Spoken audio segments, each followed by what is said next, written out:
Hi, I'm horror author Paul Edwards. Tonight I'm reading Monsters of the Movies premiere issue from 1974, the heart of the second wave of Monster Kids. Let's flip through this vintage magazine together and see what kinds of Monster Kid goodness is in here. Here's the premiere issue of Monsters of the Movies from 1974.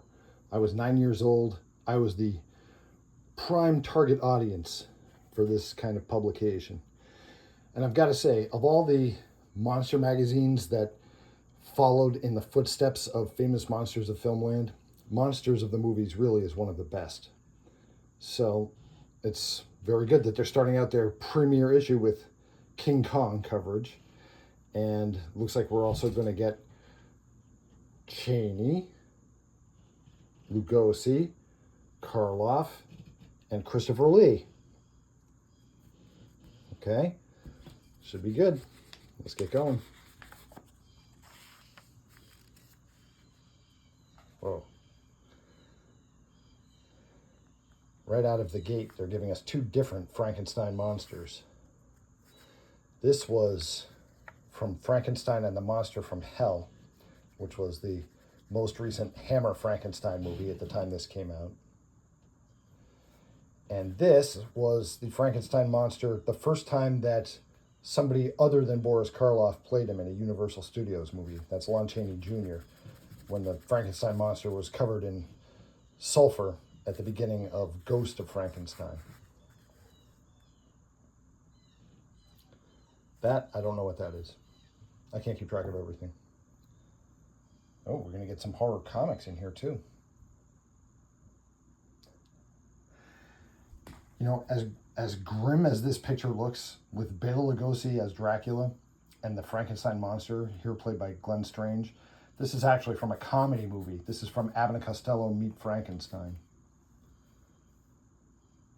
And of course, as the cover told us, we're going to get King Kong. All right.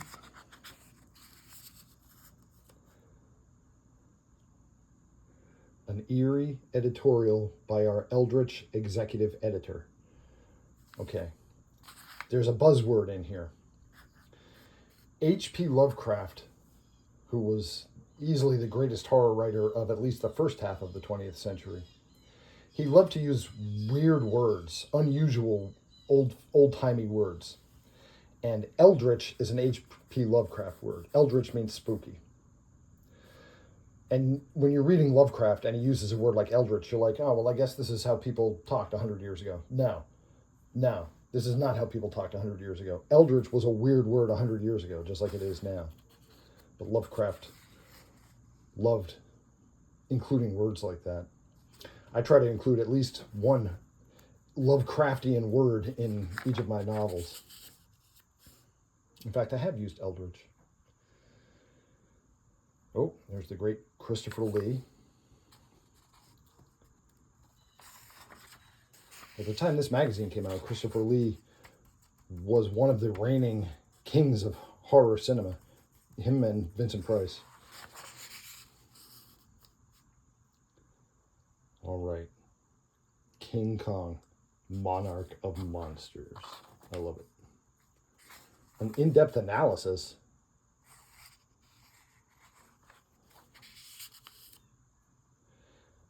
There were a whole lot of different movie posters for King Kong, partly because it got re-released a number of times in the theaters.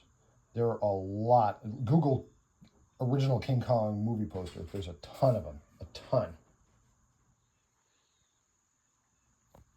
Of course, this is on Skull Island, where the natives have built the huge fence to keep Kong and the other monsters out. I know that I'm not the first person to point this out, but it's worth pointing out again.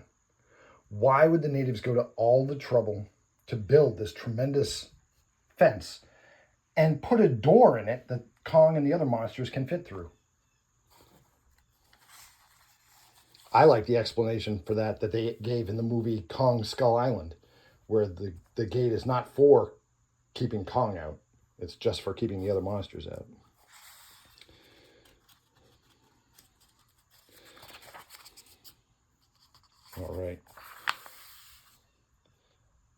See, now Kong had a couple of fights against the monsters on his island in the movie, and this one was pretty one-sided. I prefer the fight against the Tyrannosaurus because the Tyrannosaurus was more of an even match for Kong, and it was a closer fight. This one here, Kong easily overpowered the Pteranodon and, you know, beat the music out of it in about 10 seconds.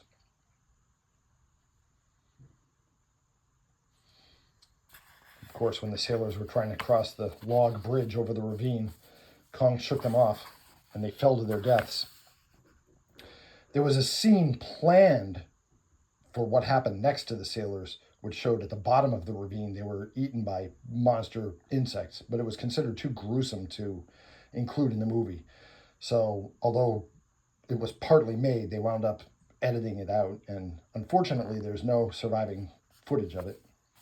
But when Peter Jackson remade King Kong in 2005, he recreated the scene as it was originally intended.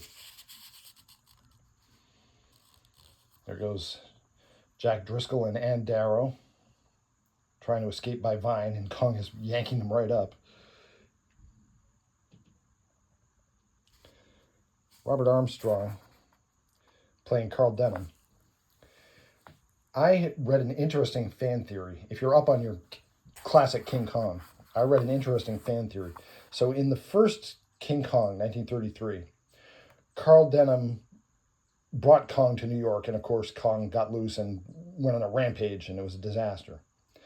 And then in Son of Kong, which came out the same year, Carl Denham was being sued by everybody because of the damage caused by Kong in the first movie. And he was on the run from process servers and things like that. Then the same set of people made the movie Mighty Joe Young, in which Robert Armstrong appeared, and it was another giant gorilla movie, but Robert Armstrong appeared and he was playing a character of a different name. The fan theory that I have read is that that's still Carl Denham, and he's resorted to living life under an assumed alias to avoid all the legal hassles caused in the original King Kong. It's just a fan theory. There's nothing official that backs it up, but it does make complete sense.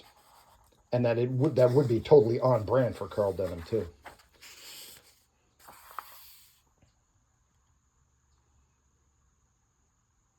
An interview with the author of The Night Stalker, which was a great TV show about an investigative reporter who is really the city of Chicago's only line of defense against monsters and other supernatural threats.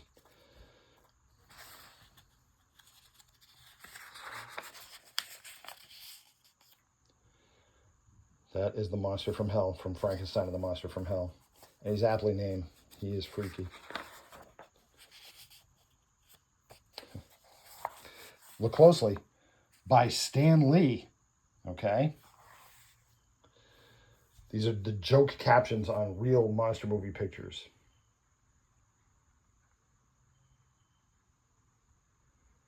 Like this. I won't stop till you say we. Really?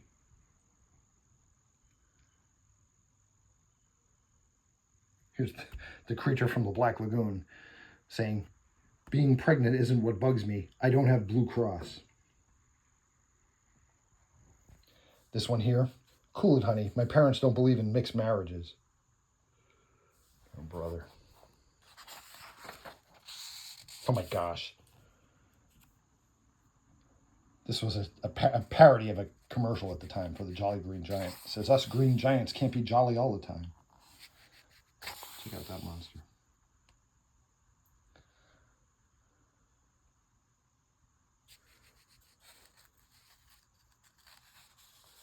Oh, brother. Oh, okay, this is not damage I caused. This is damage that the previous owner caused. Don't blame me for that in the comments. Oh. This is a little obscure. This is Vincent Price in his movie within a movie in the film Madhouse, where he was playing a horror movie actor who in turn was playing a character called Dr. Death. You got all that?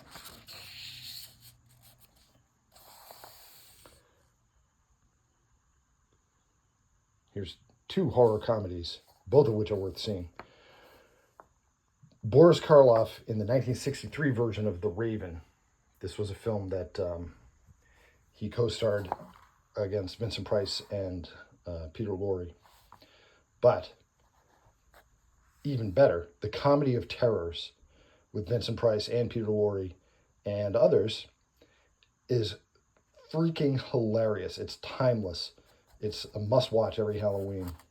The Comedy of Terrors. If you've never seen it, it's absolutely worth catching at least once. Of course, Boris Karloff as the Frankenstein monster. And then here's The Bride.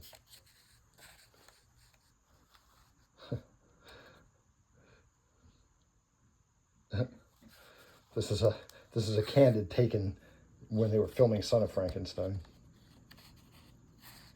And that's the director.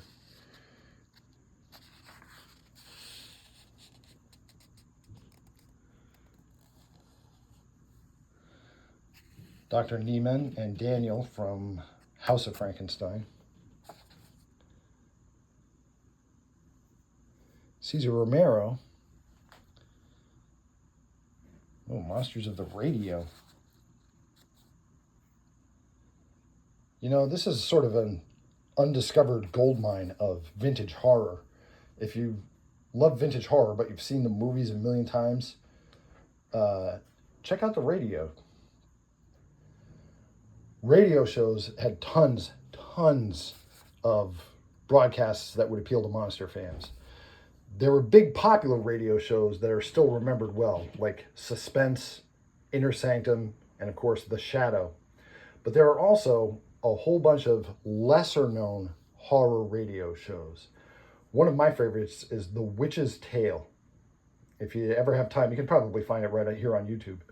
The Witch's Tale is so good. Unfortunately, the sound quality is scratchy. I'll warn you in advance. But it's worth checking out anyway. That's how good The Witch's Tale radio show is. And there are a million more where that came from. Of course, Orson Welles did the most famous of all of the horror radio shows when he did his War of the Worlds presentation, which the public thought was a real broadcast of a Martian invasion.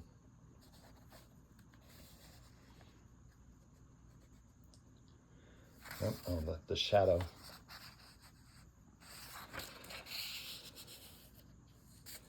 The Demon That Devoured Hollywood.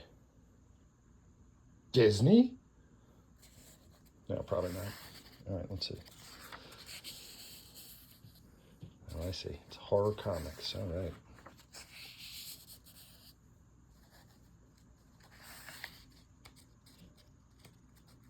Oops. Wow.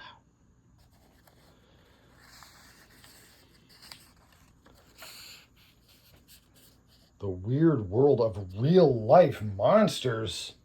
Oh, man.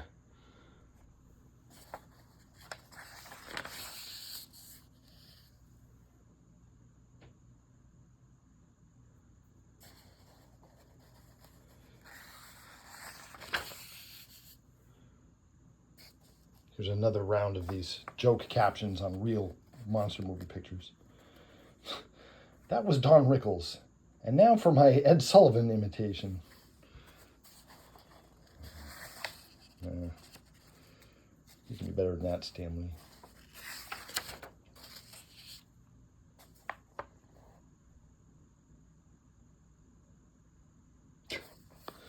This is a current events one. Let's bring him to America. After Watergate, they'll accept anything. Wow. This is Igor saying to the monster, okay, I'll take you to the prom. Oh my gosh.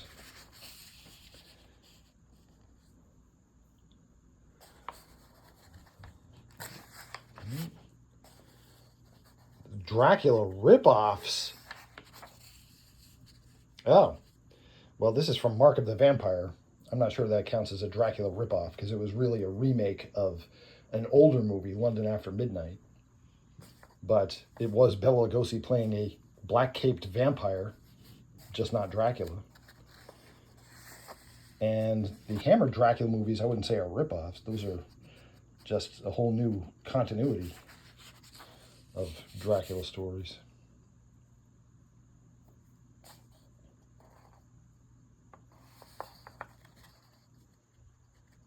Blackula. That was the 1970s black cinema exploitation film version of Dracula.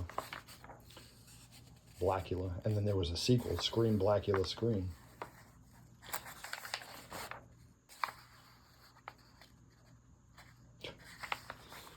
Brother. The Many Sons of Kong. Oh, Son of Kong. You were half fearsome like your father and half cute. I did like this bit in Son of Kong. The problem with Son of Kong is, to save money, they delayed the part where the people actually got to Kong's Island into as late as the movie as they could possibly get away with. They only got to the island, like, I think it was 25 minutes before the end of the film. But once they got to the island, the monster effects were fine.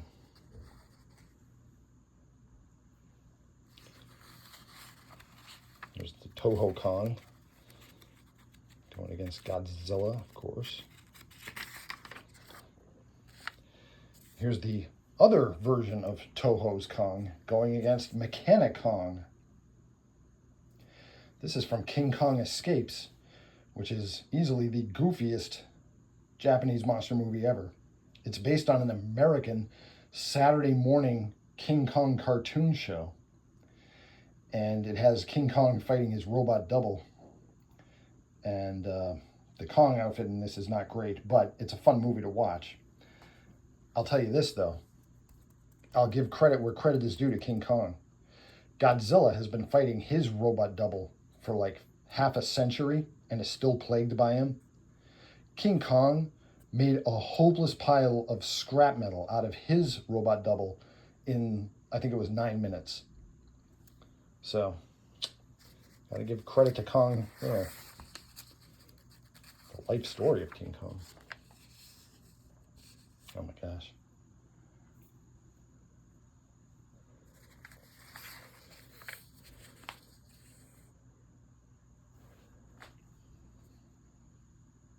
He's just seen the table of contents for our next issue.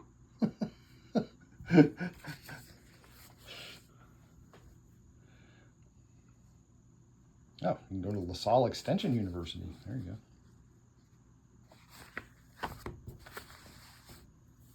All right, that was great. Listen, if you enjoy classic monsters and vintage horror, you would love my book series, the Mourner's Woods books. I'm self-published on Amazon. I've written a series of novels that all take place in a haunted forest, Mourner's Woods. Each novel is a standalone story where a completely new cast of characters enters this forbidden wilderness and encounters a different otherworldly threat in each book. I've got a swamp monster one, I've got a death cult one, I've got a giant spider one, there's a ghost one, a zombie one, and I put out about one a year, so there could be more still by the time you see this video. They're for sale on Amazon. I sell them as cheaply as Amazon will let me.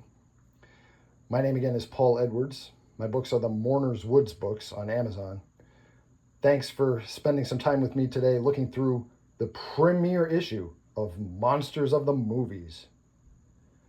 I'll see you in Mourner's Woods.